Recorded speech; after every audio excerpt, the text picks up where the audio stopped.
Hello नमस्कार दोस्तों, मैं हूं संतोष कुमार दांगी और आज के वीडियो लेक्चर में हम बात करने वाले हैं महाकवि भारवी के द्वारा रचित कृतार्जुनीयम। एकमात्र महाकाव्य ऐसा है जो कि भारवी के द्वारा रचा गया है और संस्कृत जगत में कालिदास के बाद में भारवी का नाम सुप्रसिद्ध है। तो चलो हम एक के बाद में एक टॉपिक्स के बारे में समझते हैं और परीक्षा उपयोगी जितने भी सारे इंपॉर्टेंट क्वेश्चंस जो बनते हैं उन सारे क्वेश्चनों के बारे में आज इस वीडियो में हम बात करेंगे। ठीक है, तो सबसे पहले अगर एग्जाम में आपसे पूछा जाए कि भारवी की रचना कौन सी है, तो भारवी की एकमात्र रचना है वो है आपकी कृतार्जुनीयम, है ना। ये महाकाव्य है। और अगर आगे आपका पूछा जाए कि इसका उपनाम क्या है, तो भारवी का जो उपनाम है वो आतपत्र भारवी के नाम से भी सुप्रसिद्ध है। अगर पूछा जाए कि भारवी का स्थिति काल कौन सा है यानी कि समय, तो यहाँ पर 600 ईसा पूर्व इसका स्थिति काल माना गया है। ठीक है, नेक्स्ट आगे देख लेते हैं कि यहाँ पर भारवी की एकमात्र कृति कृतार्जुनीयम एक महाकाव्य है। अगर पूछा जाए कि ये महाकाव्य, खंड काव्य, गीति काव्य है, तो ये एक महाकाव्य है। उसके बाद में भाव पक्ष की अपेक्षा कला पक्ष पर अधिक बल दिया गया है भारवी ने, और इनका समय 550 ईस्वी से 620 ईस्वी के बीच में माना गया है। उसके बाद में अगर इनके जन्म स्थान की बात करते हैं, तो जन्म स्थान इनको या ये धारा नगरी के रहने वाले थे तथा राजा भोज के समकालीन थे। कभी कभी एग्जाम में इस प्रकार के प्रश्न भी पूछे जा सकते हैं। फिर कर्नाटक के एहोल नामक स्थान पर मिले शिलालेख के अंतिम श्लोक में कालिदास व भारवी का नाम उल्लेख हुआ है। यह शिलालेख 634 ईस्वी का लिखा हुआ है। उसके बाद में आगे देख लेते हैं भारवी का मूल नाम। ये भी परीक्षा में बहुत बार प्रश्न पूछा जाता है कि भारवी का मूल नाम क्या है। तो भारवी का मूल नाम आपको यहाँ पर याद करना होगा कि यहाँ पर दामोदर भारवी का मूल नाम है। ठीक है, इनके पिताजी का नाम नारायण स्वामी था। ठीक है, इनके पिताजी का नाम अगर पूछा जाए कि भारवी के पिताजी का नाम क्या है, तो भारवी के पिताजी का नाम नारायण स्वामी था। ठीक है, उसके बाद में भारवी दंडी के प्रपितामह थे। भारवी जो हैं वो दंडी के प्रपितामह भी माने जाते हैं। ठीक है, कभी कभी कहीं पर कुछ बुक के अंतर्गत भारवी का एक और नाम भी उख्यात होता है कि श्रीधर और नारायण स्वामी के नाम से भी भारवी को जाना जाता है। इनके पिता का नाम यानी कि श्रीधर और नारायण स्वामी के नाम से भी इन्हें जाना जाता है।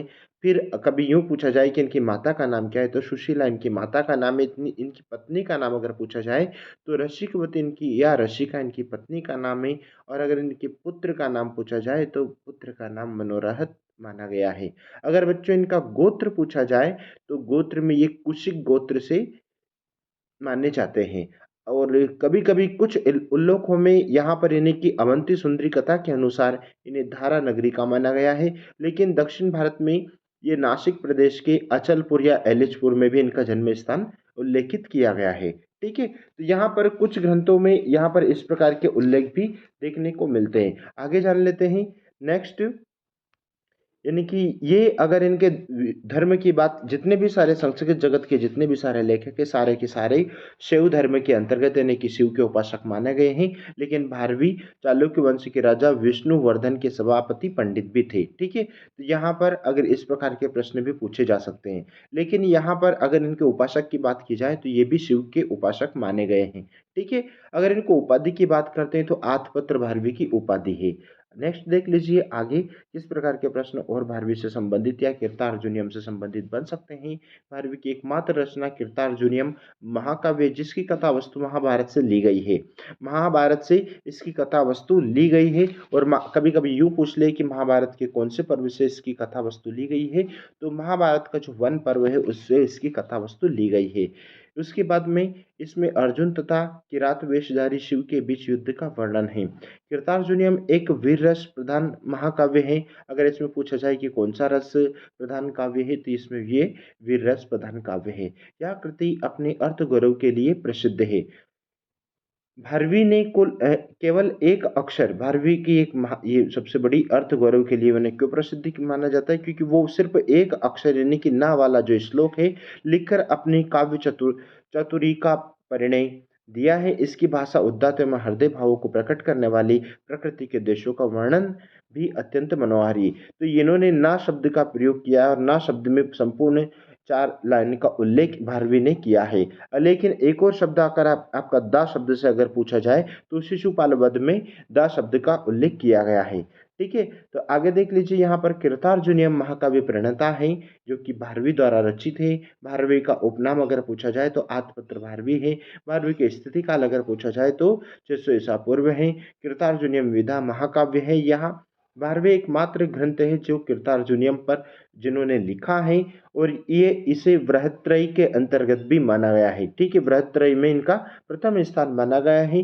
कभी कभी एग्जाम में ये भी पूछ लेता है कि कौन सी रचनाएं बृहत्त्रयी के अंतर्गत आती हैं। तो बृहत्त्रयी के अंतर्गत 3 रचनाएं आती है। कृतार्जुनीयम, जो कृतार्जुनीयम है ना, उसके बाद में जो कि जिसमें कृतार्जुनीयम में 18 सर्ग माने गए हैं, और शिशुपाल वधम जिसमें 20 सर्ग माने गए हैं, और नैषधीय चरितम जिसमें 22 सर्ग माने गए हैं। तो यहाँ पर कभी कभी इस प्रकार के प्रश्न भी पूछे जा सकते हैं। ठीक है, आगे देख लीजिए कि यहाँ पर कृतार्जुनीयम के बाद में कभी कभी लघुत्रयी का भी प्रश्न पूछ लेते हैं। तो लघुत्रयी के अंतर्गत कालिदास की तीनों रचनाएं हैं, लघुत्रयी के अंतर्गत आती है, जिसमें कुमार संभव, रघुवंश और मेघदूत उल्लेखित है।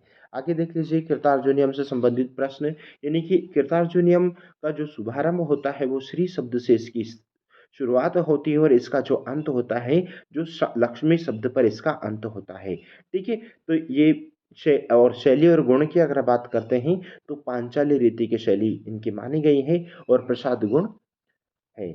आगे देख लीजिए, यानी कि कृतार्जुनीयम उपजीव्य ग्रंथ है जो कि महाभारत के वन पर्व से उल्लेखित है। सर्ग और श्लोक संख्या की अगर बात करते हैं तो इसमें अष्टादश यानी कि 18 सर्ग माने गए हैं, और 1030 श्लोक, या कभी कभी कुछ बुकों के अंतर्गत 1040 वाला ऑप्शन भी अगर आपको मिलता है तो उसे भी आपको राइट समझना है। महाकाव्यस्थ नायक यानी कि अर्जुन जो कि धीरोदत्त नायक हैं, और महाकाव्यस्थ प्रतिनायक की अगर इसके प्रतिनायक की अगर बात करते हैं तो किरातार्थिपति शिव इसके प्रतिनायक है। उसके बाद में इसकी नायिका की अगर बात करते हैं तो द्रौपदी इसकी नायक है। और इसमें कौन सा रस है, तो इसमें वीर रस की प्रधानता है। उसके बाद में यहाँ पर एग्जामों में ये भी पूछ सकते हैं कभी कभी कि इसमें ये बताइए कि इसमें ये सूक्ति किसके द्वारा रचित है। तो इसकी जो प्रमुख सूक्तियाँ जो आज के इस वीडियो में हमने ली गई है, हितम मनोहारी च दुर्लभम वचहा, जो कि इसकी सुप्रसिद्ध उक्ति है ये सूक्ति। उसके बाद में दूसरा सूक्ति की अगर बात करें तो सह किंशकः साधुना शास्ति यो अधिपहम। उसके बाद में तीसरी सूक्ति यो हिताम शम श्रुणुते च किम प्रभु निप्रेषु आत्मायेषु च अनुकूलेषु हि धर्मस्व सदा रतिम कुर्वते। अगली नंबर 5, यानी कि निसर्ग दुर्बोध भूपति नाम चरितम अनार्य संग गामत महात्माभि विरोधो अपि वरमः परप्रणीतानि वंशांसि चिन्वन्तां प्रवृत्तिशारा खलु मादृशाम खिर गीरः।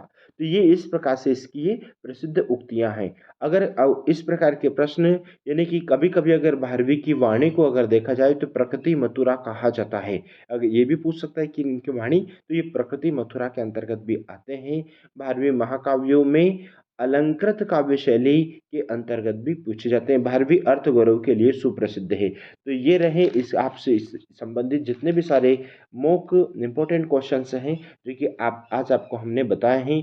एक और बात ध्यान में रखिए, अगर रीति और गुण की पूछा जाए तो ये पांचाली रीति और प्रसाद गुण के अंतर्गत पूछे जाते हैं। भारवी की शैली अगर पूछी जाए तो पांडित्य प्रधान अलंकृत शैली है। पांडित्य प्रधान अलंकृत शैली, और अगर इसके छंद की पूछा जाए तो इसमें वंशस्थ छंद का अधिक प्रयोग किया गया है। अगर इसमें टीका की पूछी जाए तो इसमें 34 टीकाओं का उल्लेख किया गया है। ठीक है, तो यहाँ पर ये रहे आपके सारे के सारे इंपॉर्टेंट क्वेश्चंस जो कि आज के वीडियो में हमने आपको कवर करवाए। अगर आपको इसी प्रकार के वीडियो और देखना है तो आप चैनल पर बने रहे। मिलते हैं नए वीडियो के साथ में, तब तक के लिए जय Hind, Vande Mataram, thank you so much.